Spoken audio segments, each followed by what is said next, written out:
Was it in your 40s that you actually started writing poetry? I started writing creatively at all, really, in my mid Okay. 40s. Had written as a child. When I was in the fifth grade, I wrote a little short story. It was for a tiny competition, and I won the competition.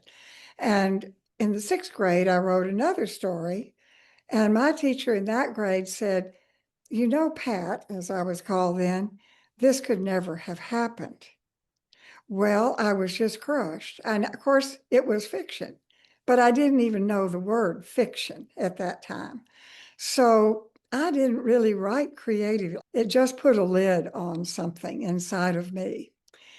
Somewhere along the way, a lot of us absorb the idea that there's a deadline on our dreams. Patricia Lee Lewis did not get that message.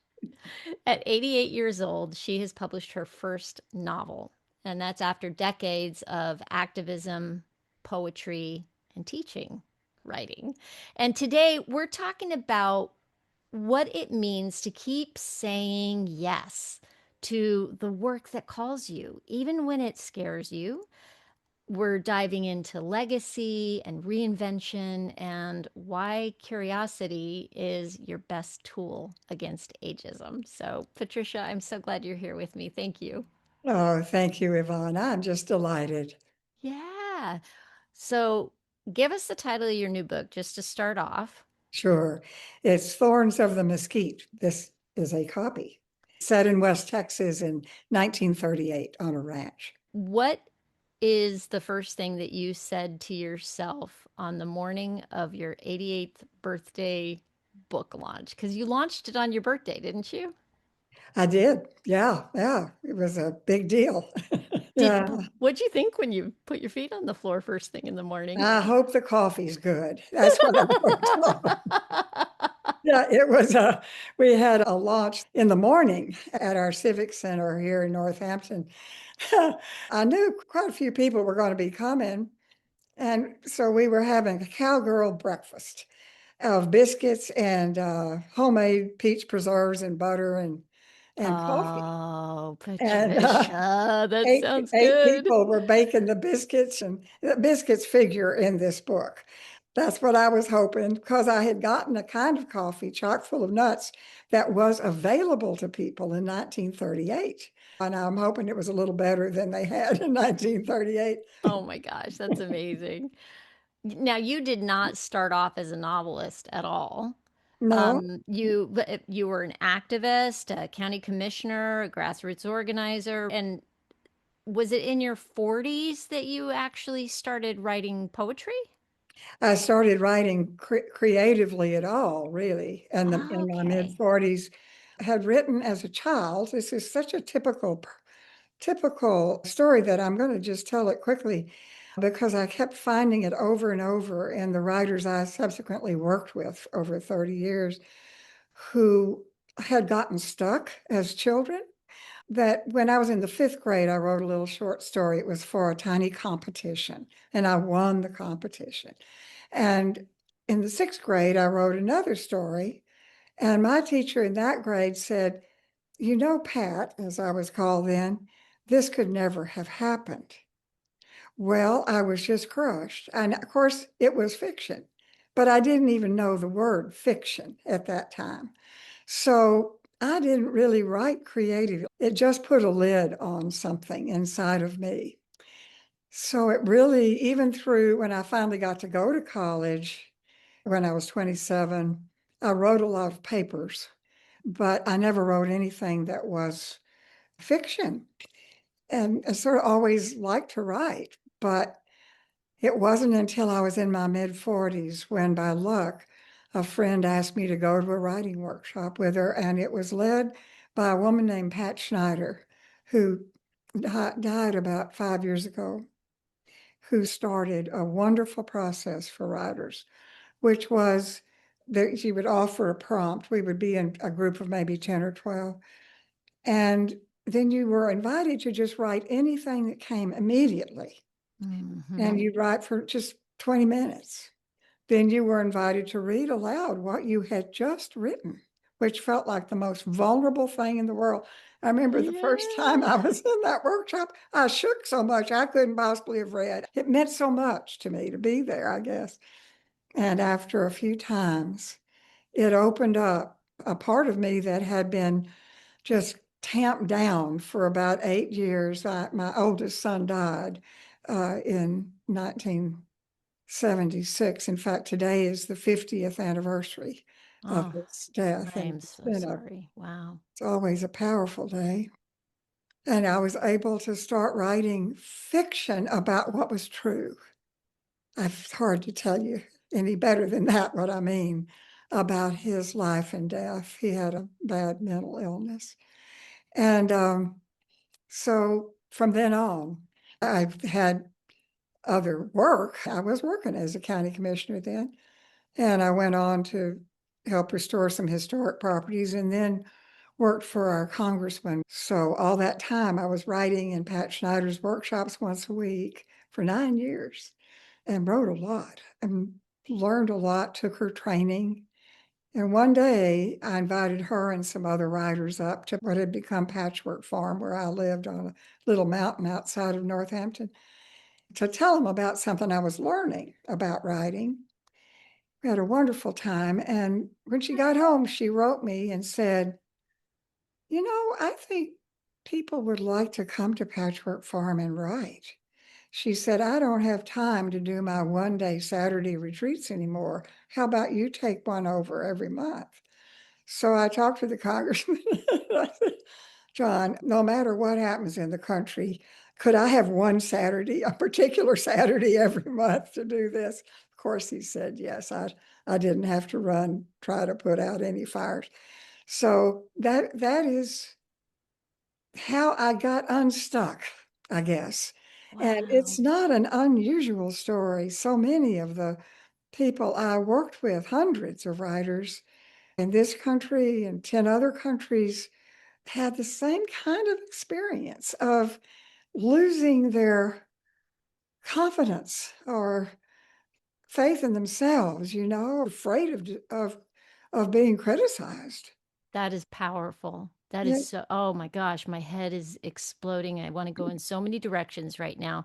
But I think the first thing that I want to ask you is, was there a moment when you officially like said, yeah, I am a writer? Not just that I'm writing or I'm taking these courses, because it's at some point that happened for you, right? sure. One of the things that this wonderful mentor always said is a writer is one who writes. And I was writing. So she started you off early thinking like that. Absolutely. And all That's of great. us. It's not a writer is one who publishes and gets awards. That's a different level of writing.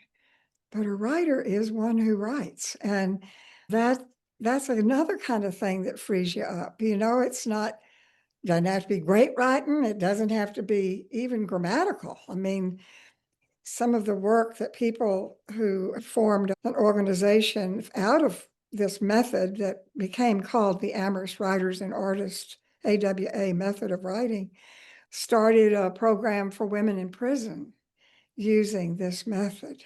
Wow. And oh my gosh, I mean, women in prison usually had to do with drugs, maybe theft to support a drug habit or a man's who she was working for him, writing incredible stuff, and nobody it would get typed up, but nobody tried to correct the spelling. It would be like they had written it, and then if they wanted to have it corrected, it would be. But it's about expression and the belief that everyone has stories that are important to hear. That's still going, that work, and other kinds of work like that come from this attitude of encouragement. I think it's one reason around the valley here in Western Massachusetts, we're not competitive with each other as writers. We have an incredibly cooperative, supportive community of writers. We really help each other. That's a beautiful thing to Yeah, find that in a group yeah. of people. Well, What I what did think we it learned feel it. like for you to suddenly be doing creative writing after not, after so Oh, many it was incredible. I mean, I wept so often. It was just like something unzipped, makes me want to cry just thinking about what a relief. After my son died, I was, of course, was in therapy and my other two children. And, we really did try to say yes to our days. It was very difficult. I have many stories about that and how people helped and what we did. But it was really hard, but I'd never really talked to people I didn't know about what had happened. So to begin writing stories, that the first one I ever wrote wasn't, it was fiction really, but it had in it images that I had seen out at Cape Cod on the dunes. After he died, a friend invited me to use her cottage out there for a little time away. And That's a good friend. she, I still, that this book was finished in that same cottage. Really? Although 70 years later. Wow, I just got the chills. That's awesome. Yeah, Oh so my long, gosh. long relationships, So, did you start off writing short stories before you went into writing poetry? both. I think, So, both were kind of yeah, bubbling up at the same time? yeah, Uh-huh. I think so. I always loved poetry. But I grew up on classic poetry, not experimental poetry. And Hmm. I loved the sound of it. I loved the rhythm, the sound of the words, and I'd always enjoyed that. And so some of it came naturally, but I took a workshop with a wonderful poet named Carolyn Forche, and she encouraged us to be more experimental in our poetry. And so I started really finding ways of finding odd juxtapositions of images and words and poems. That was really fun. It keeps you curious, is essential, I think, for writers or anybody, but writers of fiction or poetry. You have to remain curious about what is happening on the page in your mind. I think my goal from early on when I first got to go to college, I had 3 kids and was married to my second husband. I was by then 27. And my first course at the University of Texas, where it was our hometown, it was a second semester English course because I had somehow tested out of the first semester. I forget how. One of the very young professors asked me, "What is your goal here?" I mean, I was probably 7 years older than he was as a grown up. And I said, "I want to learn to write prose like a poet." And I remember saying that to him. So it must have stuck with me. And the prose in this book, people claim a lot of it is poetic. What do you think that is that you bring from the poetry into writing prose? It's images, it's sounds, Okay. it's paying attention to detail, it's music. A lot of it is music, I would say. It works at a little different level, certainly from when I was writing papers at Cornell or Smith. I was working with ideas more. Poetry comes from images and probably memory and feeling and Mm. sound, I think. And when you use that in prose, then you have a something that can touch you at a deeper level sometimes. It does me anyway, I guess. Yeah, wow, wow, wow. Mm. So that Pat was, she went by Pat, right? Your original Pat Schneider. Pat Mhm. Schneider. So she was so instrumental Oh, absolutely. in your life. That's amazing. Yeah. And that first suggestion of having you take over that once a month thing, then that led you to doing hundreds of retreats, right? Including internationally. Yeah. Wow. What have you witnessed in other women or people of an age when they finally give themselves permission to write? Well, it's great fun.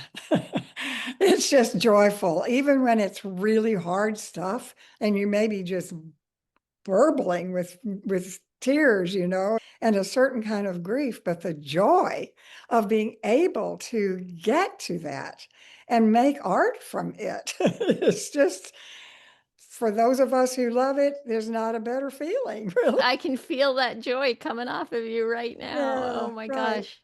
How long did it take you to write this novel? Well, from the time I started it till the time I finished it, it was 15 years. But Wow. that was taking a lot of time off in between times. I think it got to be 600 pages at one time, and I believe that that was after about 5 years. And then I put it aside because of some things that happened. And when I came back to it, I knew I had to cut it almost in half. Wow. So fortunately, somebody had read it who had given me some very good notes and gave me some direction. So I took out parts of stories and characters. They call that killing your darlings, don't they? Some of them were darlings, some of them were should have been killed a long time before, probably. But yesterday I was meeting with a book club that just started here where I live in the middle of Northampton, Mass. And they had adopted my book. And one of them said, you must have just written this from start to finish, but just because it just goes, it just holds together. It just one thing leads to another. And then I told her the story. But I said, it takes a lot of editing to get it. It's like That's the sewing or craft, right? something. That's the beauty. It's And a craft. what a great bit of feedback I imagine for you to have heard. You're like, It was, you yeah. must have been like a little fist pump Yeah. going there, like, yes. Oh, thank you, Jane. Thank you. Did you ever doubt that the novel would be finished? Well, what I never doubted was that I would regret it terribly if I didn't finish it. Mm, I had actually finished the story quite a long time ago, but I knew it just needed an enormous amount of work. And I hadn't written the epilogue, which was important. Really felt that I had come to the end of the part of the story that should belong in that novel. mhm. Then I realized I needed to write an epilogue that was set a year after the end of that novel. And then I knew I was done. But it took many, many iterations and people reading and going off for weeks at a time in the middle of the winter to the Cape at this little cottage in the ice storms where nobody could get to me. Yeah, that's what it took for me. That's the way my life was. I'm very very responsive and love being with other people, various people. So I don't just give all my time to writing, I'll put it that way. And so I have to really get down to it, to that editing and rewriting and knowing how does this flow, reading 350 pages out loud several times. That takes being all by yourself in my life. That's was so lucky to be able to find that. Yeah. I want to go back to, that feedback that you got in the sixth grade, where, that is the kind of thing that shuts us down Yeah. when we're younger. Either we hear from a well-meaning teacher who I'm sure she was just trying to give you feedback she Yeah. thought was going to be useful to you, or we hear something from a family member, or parents, or peers, or whatever, and these things, they just shut us down.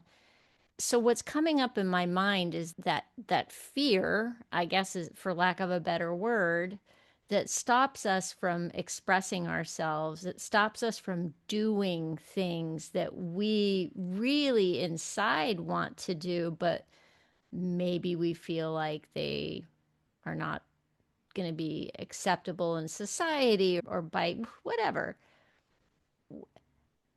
Was there a point when the fear left you around the writing?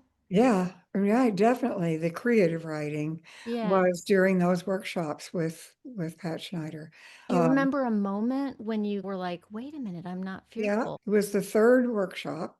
And I Wow. had written this story about going to the Cape and these images of the dune grass making sort of calligraphy on the sand. And That's a beautiful image. It was beautiful. Uh, And so I read this story and I cried all the way through writing it. I had gone into her living room where nobody was to write it. I knew something was coming. We ran around the circle to read. The method was that if you decide you're going to read your thing, then you read it.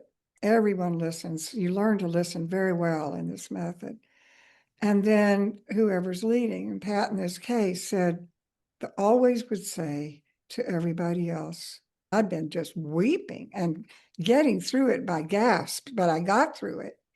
She said to everybody, what stays with you in the writing? What's strong? And that's mm, what we would always say. What did you like? And I knew at that moment that I could write anything wow. because there was not going to be, oh, you poor thing. I'm so sorry. Oh, this is the other secret that very few people use that I found so helpful. We treated everything as fiction, everything. Even if the person had Ah, walked in the door and stubbed her toe, and that's what she wrote about, we treated it all as fiction. It gives you some distance. It also yeah. is true because by the time it comes through you, the pain of it, and you wipe off the blood and you start writing, it becomes a story. Oh It my is gosh, not that is the so act, true. That is so isn't true. it? We have experiences in life, right? And they form us and they shape us, but they become stories in the reliving of them and what we're telling ourselves about what happened and who we are and who did what to us and it all is story, Yeah, but we don't think exactly. of it as story. We think of it as truth. These are the Yeah. facts. This is what happened. But Mhm. there's actually been studies, I think, that have been done that no, our memory of things, it changes over time even. Over time. Crazy, Yes, right? exactly. So Wow. if you know that what you write, people aren't going to say, oh, did your son really kill himself or something like that, assuming that Yeah. what you just wrote as fiction was your own experience. Yeah. If you know that, irrespective of what they think, what they say and what they express to you is that this is fiction. And I've had people call, used to have a lot of people, after you do something a long time, people want to be part. So I'd have somebody call, and usually it was somebody from one of the academic institutions and saying, I would like to sign up, but I want to know, I don't like the idea that people are going to criticize me. And I would explain the method, and then they would say, but I want to write about something that I'm ashamed of. And I would say, but Mabel or whoever it was, we treat everything as fiction. And you could just on the telephone feel the nervousness and fear That's starting. very freeing. It's very freeing, and it was Yeah. true. And if anybody ever said you to the author when we were doing these, what is strong about it? What, if any, I would correct and I would say, you mean the narrator. You mean the narrator. Ah. And yeah, it's really very helpful in life, you know? Yeah, we learned a lot about how to relate to people. Listening There's a helpful. life lesson in there somewhere, Patricia, because like seriously, like I said, I'm a person who meditates. I do that. That's something I started when I was 48 that has really changed my life. And what it is it's like being the narrator or noticing the narrator that is all the thoughts in my brain, right? It's like watching yourself think. So I'm getting the That's same beautiful. feeling Yeah. of like you're writing something and I just yeah, I love that. That's great. I've never heard anybody say that. And I love that, Yvonne. That's exactly right. What's happening there and If letting we it can be. just get a little Yeah, distance just from it, convince. That's right. it is very freeing. It's not me. Yeah. I don't have to identify with. I'm bigger than this. I'm bigger than what happened to me. I'm bigger than what I'm thinking that I think is true, but is it really? It just really does give you freedom. Exactly. Has aging changed your relationship to fear? Oh, I think so. I fear about. exposure really changed a lot when I started writing about guilt. Uh, you know, just go back to this, my son, my firstborn, the guilt of being a mother who couldn't save her child, that sort of existential guilt. Mm-hmm. And the fear of judgment for that, fear of your own judgment. I had to let that drop away. I learned by expressing it. I wrote a book of poems that relate to this that was published back in 2005, I guess, called A Kind of Yellow. And that book helped me a great deal to write those poems. I think whatever you can do to express what you're feeling, if it's fear or guilt or regret or whatever, express it some way that makes something beautiful or useful, can really transform it and you. I do believe that. And I've seen it happen over and over again in the lives of people I know, not just writers. And I'm sure you have experienced that. I mean, you've taken on your own art with this work that you're doing now, right? Yeah. You, Yeah, absolutely. I wasn't a photographer until I turned 40. I can pick up my camera anytime I want to. Same thing if you're a writer, right? You can pick up yeah, that, type into your computer or pick up a pen and paper anytime you want to that's right. and create Mm, or if you want to draw or doodle or, there's so many possibilities for ways to express ourselves. absolutely. So I want to say something about doodling because doodling is something that feels accessible to me as somebody who does not identify as an artist. I am a stick figure drawn kind of girl, but doodling or, playing with color on something, there's a lot of ways to access creativity where if you take yourself a little bit less seriously, Right. it's an access point to creativity, you That's know? right. That's Yeah. right. Exactly. Yeah. One of the writing exercises or I often use at the end of a several day retreat somewhere that does help you write in a way that's kind of like doodle was what I call the 1 minute ding. And you have a circle of maybe 15 writers, and I have a little bell. And every 1 minute, I would strike that little bell, and the next person would say a word. And you'd have to use that word in the next minute of writing, and it had to link with what you'd already written. So you're constantly being thrown abilities to doodle something, really, but have it come out making a story. Totally removes the fear. It totally removes the inhibitions. You have to do it, it's funny. People wrote some wonderful things that way. So there are these ways of accessing, that are play through play, I think, parts of ourselves that just get so weighed down by the negative things that happen. Yeah. And right now, with what's happening in this world, we do need to find ways of keep rising up and looking at it from different places so that we're not in despair, though we're not happy, but we're Right. not in despair and we find ways of going, maybe helping, maybe going past it with helping other people, but we're not stuck in Yeah. in just being afraid. That's Yeah. So, what I'm thinking about is before we press the record button, we were talking a little bit about your book, and you mentioned that the profits from the book are going towards some charities, some organizations that are important to you. I think you said domestic violence and protecting civil rights. right, What it's making me think about is that here's 15 years of joy and work that you did, that because you fed that, because you allowed yourself that time to make something, joyful and with impact, now that can go out into the world and benefit others, not only because they get to read it, which is one way, right? But right, also you're in a position to be able to give those profits away. And Yeah. how beautiful is that? Well, it makes me feel better.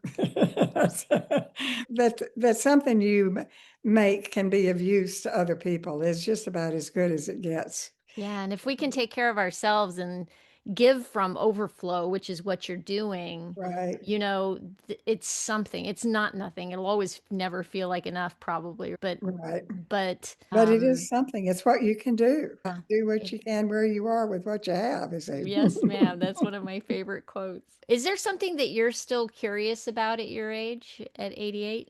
Oh gosh, so many things. Yeah. Feeling that would be your answer, but that was a softball. Yeah, I've been working for about the last year and a half to get stronger. I've always been a person who enjoys exercise and yoga and things like that. So curious about how the body at age 88 responds. If I've been doing some weight training and balance stuff and all at our senior center. So I pay attention to that and talk with friends. But more than that, I think I'm curious about how do you live without being in a box of I'm old. I'm 88, so what do you expect?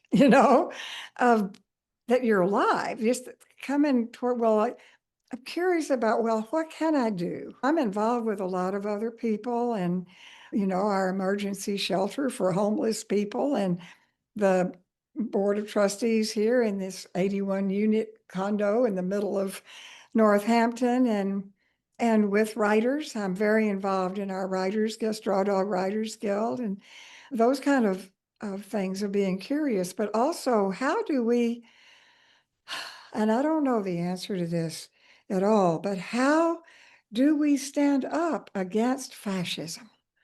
That is a basic question for me every day.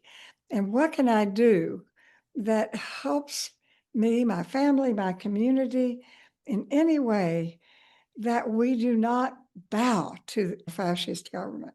So I'm real curious about that. If you have any answers, I'll be happy. Oh, girl, I wish I had those answers because I asked Mhm. that question. It is almost my waking question. Yeah, it has to It's do, it's got to be with community, Yvonne. yeah, It has to be working together and not just with the people we already know. You know what I mean? And yeah. standing up. I'm so impressed by just those two words, to stand up wherever you are, even though you might be scared and in real danger, to stand up and say or witness, bear witness to what is going on. We all forget how powerful we are as individuals, certainly. Like, I think we forget our own personal power, I but do too. also our collective power, which is Right.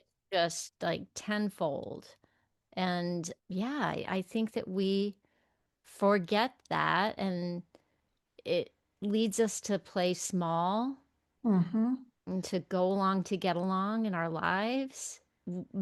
And that's just in our own lives, but also in what's going on in the bigger picture. Yeah. Yeah. No, I completely agree with you. And not to give up hope. I think we have to help each other, not give up hope. I Uh, mean, without it, you don't have a whole lot, right? It's pretty fundamental. yeah, it's kind of like if you don't have room for hope, then you're left with what's the point? And then you've got resignation Exactly. and then where are you? Down in the slough of despond. Yeah. Anyway, one of my best friends is 98 years old, Yvonne. Uh-huh. 98 years old. She walks every day. She helps people. She goes to the senior center and wins at poker. She just Love it. stays alive. She keeps engaging. She wants to live. You know what I mean? Yeah. And I know that a lot of people don't, and I understand deeply how that can happen. I obviously understand that deeply, but I admire it when somebody you would think would be either dead or in a wheelchair or something.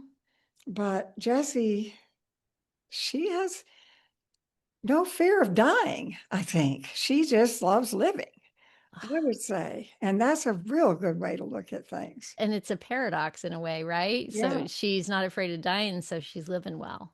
Yeah, Right. exactly. Amazing, amazing. I mean, that's honestly the the selfish part of me doing this podcast is continually getting stories like this from you and from Jesse that give me that kind of example, that kind of hope to look at what is possible as we age, and Yeah. instead of the resignation that is all too common in almost every conversation I hear around me at any given dinner party. Yeah. I try to surround myself with people like you who make me go, okay, this Yeah. is Well, doable. I suspect you're one of those people that helps other people say, okay, okay, Yvonne, I Well, can see that's that. why this podcast exists, is I'm trying to do that. It's like, okay, this is the example of what's That's right. possible. As you mentioned, I was an activist in a lot of things against the war for civil rights, but for some years in the women's movement. And we realized, those of us who took great heart in banding together, that what kept us going was that we were in need of what we were offering. It wasn't doing good on others. It was really coming from what we needed and connecting with other people who needed the same thing. And that I think is what you're doing so much of. This is something you need, and you're Hmm. finding people who also need it and who live by it somehow. And we can encourage each other that we really are all in it together, and face the same exact end. So we can help each other along the way know what we can do. What can we do to keep us going, keep us sometimes joyful and sometimes in despond, but going and helping each other. And I think that's from what I can tell about your work, and I'm really positive we're going to meet in person one of these days. That is what you do. And I'm so grateful to you. Oh, my goodness, thank you. I have one last question before we Sure. go. I could talk to you all day. West Texas. Yeah, You and I share a West Texas that's right. Yeah, well, you're background. way out in West Texas in El Yes, I Paso. was way, way as far as you can go without falling into New Mexico or Mexico. Yeah, because I grew up in El Paso, Texas, but this book that you've written is set in West Texas and has deep personal ties for Mhm. you, correct? Right. Why? Why the setting in West Texas? Just as a little teaser, and then you can let us know where we can find the book. Someone who had read the book said to me recently, if a person can go back to the landscape, and that's metaphorical and real, of childhood that you most loved, then you are really finding the basis of yourself. And I didn't realize that that's exactly what this book did for me. The ranch, that is the landscape of the book, and a lot happens depending on that landscape, is a real place. And I knew it as a 5-year-old. We still own parts of it. It was my daddy's family's ranch and area, San Angelo, Texas. And I don't know how to say exactly, but the stories from it have always resonated with me all my whole life. The land, way of life. I loved horses. I loved the roughness of the landscape, the mesquite trees. It's a it's a tough place, but it is also beautiful. You know this from El Paso. You know where you get into the desert part, it's so threatening in a way. If everything has thorns, everything stings, everything, could grab you and kill you. But there is a beauty and a alive feeling to be in that kind of landscape. So one day during a retreat in Ireland, this image came to me of this person walking along a dirt road in a brown dress, the same color as the road. And that became the main character of my book and has the first name of a great aunt who lived on that ranch. I didn't know her really. I met her. And as I say in the introduction, I remember her calling the chickens and having the chickens flock around her as she went, here, chick, here, chick, chick, and spread the feed. And that scene does appear in my book. So I think for me and for people who write from, all writers write from their experience one way or the other, that it got down to some place in myself that I'd always wondered about. And the characters in it, I don't know, they come from your psyche and from people and you just have to trust it. That's what you have to not censor yourself and just appreciate what's going on. It's the world of creative writing, really. And it's the same world that you go into with photography, your creative eye, or that an artist does. And we're lucky to have that, those of us who Very, do. very lucky. Does that help? I'm not sure if that answers your It exact question. absolutely does. It Yeah, absolutely does. okay. So, where can people find your book? And give us the title name again. The title name is Thorns of the Mesquite. Great. Mesquite is a tree, Mesquite. You can get it from Levelers Press online, and you can get it from Amazon. Mhm. You can order it from Broadside Bookshop in Northampton. They will get it for you and ship it to you. Those are the three places that I'm telling people right now. In April, you'll start being able to get it at Book People in Austin, Texas, because I'm going to be down there launching the book on the That's 23rd fantastic. of April. That's Yeah, fantastic. Good luck with that. yeah. Patricia, listening to your story, from activist to an 88-year-old novelist, I'm so glad to have had you here because I feel like you are the perfect reminder that our third acts can be our most defiant and creative yet. And thank you for showing us that curiosity has no expiration date. You're welcome, and thank you, Yvonne. I've just loved this. Hey, if Patricia's story sparked something for you today, I want to hear about it. What is one thing that you've been drawn to but has felt a little too scary? Let me know. Tell me in the comments. Let's encourage each other to start right where we are, right here, right where you are. It's the right place, the right time. It's not too late.